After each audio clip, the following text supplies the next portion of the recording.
আজকে তৈরি করছি কাঁচা আমের আমসত্ত্ব।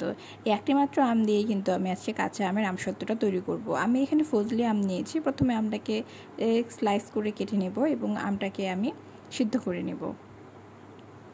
কাঁচা আমের এই আমসত্ত্বটা কিন্তু একবার বানালে সারা বছর সংরক্ষণ করা যায় এবং রোদে শুকানোর ঝামেলা ছাড়াই যদি একটু পাতলা করে দেওয়া হয় তাহলে কিন্তু সেটা এক রাতের মধ্যে ফ্যানের বাতাসেও শুকিয়ে যায়।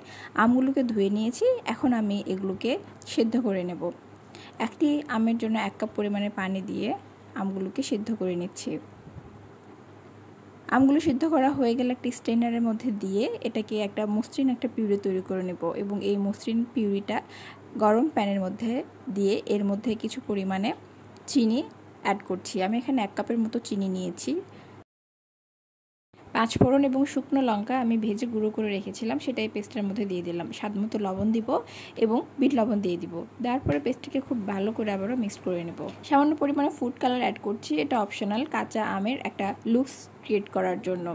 এটা তৈরি হয়ে গেলে আমি একটা স্টিলের প্লেটে অয়েল ব্রাশ করে নিয়ে এটাকে পাতলা করে দিয়ে দিয়েছি যেন এটাকে আমি একদিনের মধ্যে শুকোতে পারি। এবং এভাবে দিলে কিন্তু এটা রোদের তাপ ছাড়াই অর্থাৎ ফ্যানের বাতাসেও কিন্তু শুকানো যায়।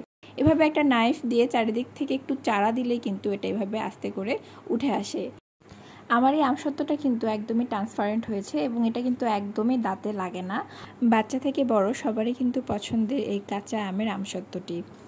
এটাকে আমি মাঝখান দিয়ে এভাবে এখন কেটে নিচ্ছি, তারপর এটাকে ফোল্ড করে নেব। সবগুলোকে একই রকম শেপ দেওয়ার চেষ্টা করেছি। যেটাকে আমি একটু বড় রেখেছি সেটাকেও আমি মাঝখান দিয়ে কেটে আগের মতো ছোট ছোট করে সাইজ করে নিয়েছি।